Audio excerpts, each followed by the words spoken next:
Gilas Pilipinas Final 12 inilabas na. Sino kaya kay Renz Abando at Keeper Ravena ang pasok at natanggal? Well, narito na sa Pilipinas ang tatlong kupunan na makakalaban natin. Nandyan niya ang Angola, Dominican Republic at Italy para yan sa Group A. August 25 na ang opening ng FIBA World Cup kung saan niya unang makakaharap natin ay ang kupunan ng Dominican Republic na merong NBA star player Karl Anthony Towns. Nandyan din ang Golden State Warriors shooting guard na si Lester Quiones. Well mga idol, ito lang naman ang kupunan na nagpahirap at tumalo sa loaded roster ng Canada ni Dillon Brooks. Kaya naman siguradong mapapalaban ng gusto ang pambansang kupunan sa laban na to. Sunod naman yan ay ang bansang Angola sa darating na August 27 na isa sa target talunin ng Gilas kasamang Dominican Republic. Well mga idol, nakapokus ang Gilas sa dalawang kupunan na to at kailangan kunin ng panalo. Ayon yan kay Coach Chot Reyes. Dahil mukhang tanggap na din naman ng Gilas head coach na ibang level ang Italy at hindi na rin umaasa si Coach Chot na matalo ng Gilas itong mga Italyano. So inilabas na ang Final 12 ng Gilas para sa paparating na World Cup. Narito na ang listahan ng mga natanggal at pasok na sa 12-man lineup para maglaro sa FIBA World Cup. Unahin na natin ang unang dalawang player na natanggal.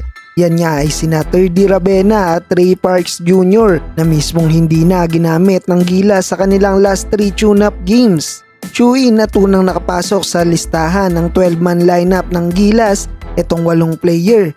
Siyempre, una dyan si kabayan Jordan Clarkson, Kai Soto, Dwight Ramos, Scottie Thompson, Junmar Fajardo, Jamie Malonzo, Japit Tagalar at AG Edu. Dahil dyan, 6 na lang ang natitira sa roster at 2 dito ang matatanggal. Pasok na rin dyan sa roster si CJ Perez at RR Pugoy. Kamakailan lang ay naging mainit ang usapan kung sino ang makakapasok kina Keeper Ravena at Renz Abando sa Final 12 roster ng Gilas. Marami ang bumoto sa crowd favorite na si Renz Abando dahil kailangan daw natin ng maaasahan sa backcourt defense, may outside shooting at kaya makapagbigay ng impact sa Gilas. Habang marami naman ang ayaw kay Keeper pero hindi maitatanggi na veterano na si Keep sa pagiging point guard at malayo na ang experience sa pagiging Gilas. Pero ngayong gabi mga idol ay tapos na ang debate dahil ayon kay Mr. Homer Saison ang dalawang huling player na nakat ay sina Calvin Optana at Chris Newsome. Buo na ang Final 12 roster ng Gilas led by Jordan Clarkson,